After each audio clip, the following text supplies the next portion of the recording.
tomorrow. And any last thoughts, Jonathan? Any? Well, I can definitely say, get me your proposal. And that's what we're talking about right here. If we take the needs and wants of these young people and thwart them or bury them, then we will not grow Michigan. They will leave. They will go to where they can grow. By the time those third graders graduate from high school, the entire scope of the world will have changed. Let me just suggest that this is a tool that we're using. It's called Mural, and we also use another tool called Miro. And then additionally, graphical organizers. And we present 3 simple things for getting a project off and running. One is a journey map, which is the center up there. If you can zoom in a little bit, Monica, so that's a journey map. And so it's a time thing. It's already set up for a couple of years. It's not something that's going to happen in the moment. And then we have a vision and a game plan organizer. And a vision, obviously, is a beginning, and a game plan's an end. And the rest is about what do we think about. And sticky notes in kids, really good. Sticky notes in adults, call me when you get the answer. What can you learn from us? And we would love during the World Creativity Week to host some kind of a world conversation about the small city, or not small city, but the small city incubators, and you know. Awesome. Well, one of the things that I love about what you guys do, and would love for you to spread the word, is that innovation. We got a lot of people who talk about innovation in the educational space. We have a lot of people who talk about education in the digital marketing space. We don't have a lot of people who come to us talking about innovation within the community space. How can we build our communities? How can we innovate within our communities? How can we become partners with, I don't know, Ford, and have them help build the innovation, not just because they want innovative cars, but they want innovative communities that are great places to work and great places to innovate. And we went about building a network. And on the day of the event, we had laser connections because we didn't have fiber. We didn't have any fast, high band capacity in 1995. So we had to laser from the observatory down to the point in Pontiac and drop it down and take it to Royal Oak. We had to laser from the zoo over to Royal Oak, and then it moved it down to the Rensen, to the conference room. And we had the kids at the zoo in the various exhibits. They were in the penguinarium, in the butterfly garden, and so forth and so on. And they were going to be the talent to explain what was going on. They had to go in and do a two-week immersion in those exhibits. And at Greenfield Village, they had to go and get themselves in the exhibits, and at the observatory as an exhibit. And then that was live. And to a person, the reaction by the teachers was, that's going to take our jobs. They ran from the exhibit. Wow. The kids were going, you need to know about this. Right, Okay. right. It became such a joke that the kids decided that they would create their own artifice. Let me take you back a little bit farther than that, because I wrote my first white paper on virtual learning. Oh, wow. Wow. About 18 years ago. Wow. And I tried to, and I finally found a school in Flint, but it's closed now, to test it as a flipped learning environment. And so that's how I was trying to, I had the sign of the cross thrown at me.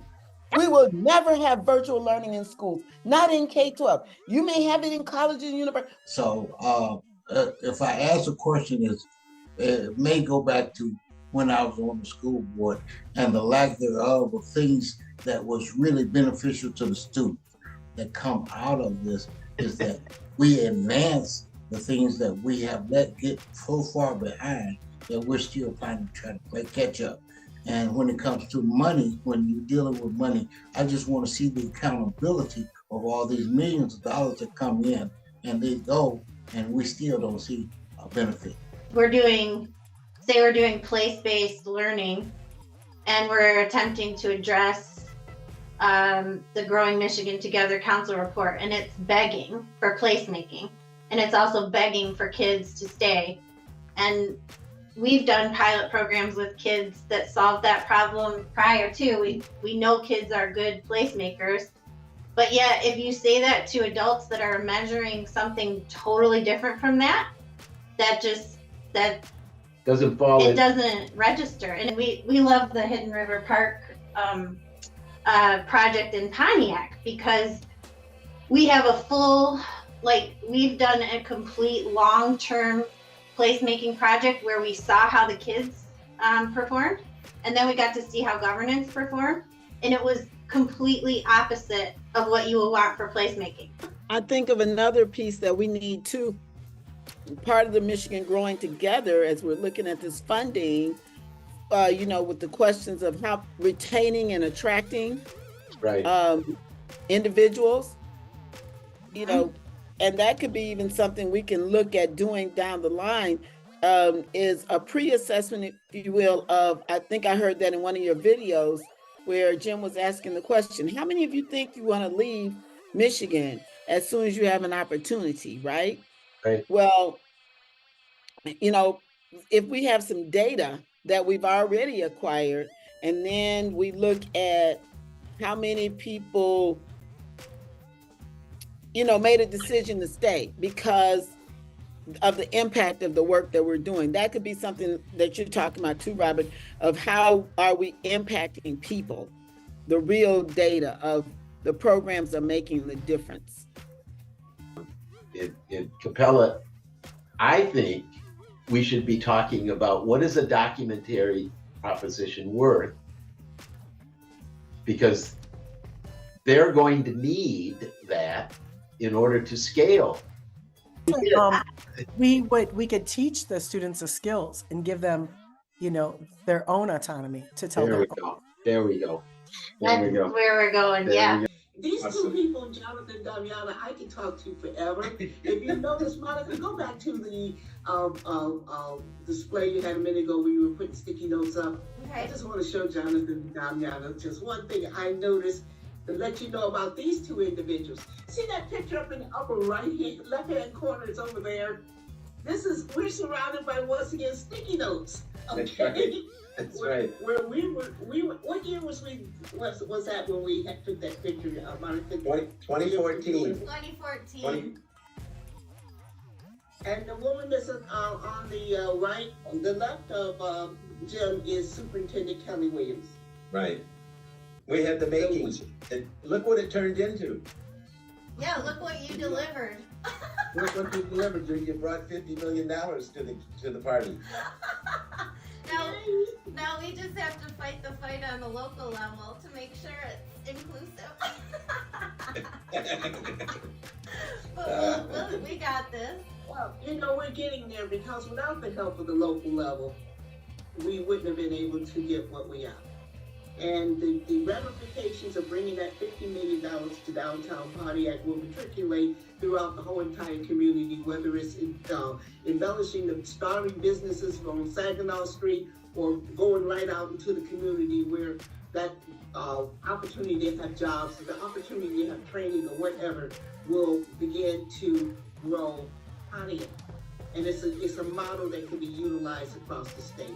So yeah, and I'm not gonna take total credit for that because with the help of Senator Jeremy Moss, we were able to bring that kind of innovation to downtown Pontiac, and hopefully the best is yet to come. But I am very interested before we run out of time, Damiana, can you tell me what my schedule looks like on the 21st? No. Yeah, maybe we Could we maybe explore a pilot project with the 30 in Pontiac in between Detroit and Pontiac for a growing Michigan together? I would love that. experiment. Who Yeah. needs to answer that question? I already am on board, but I mean, Well, we know that we're doers together, so we're just gonna do We it, can just go Paula, ahead. Okay.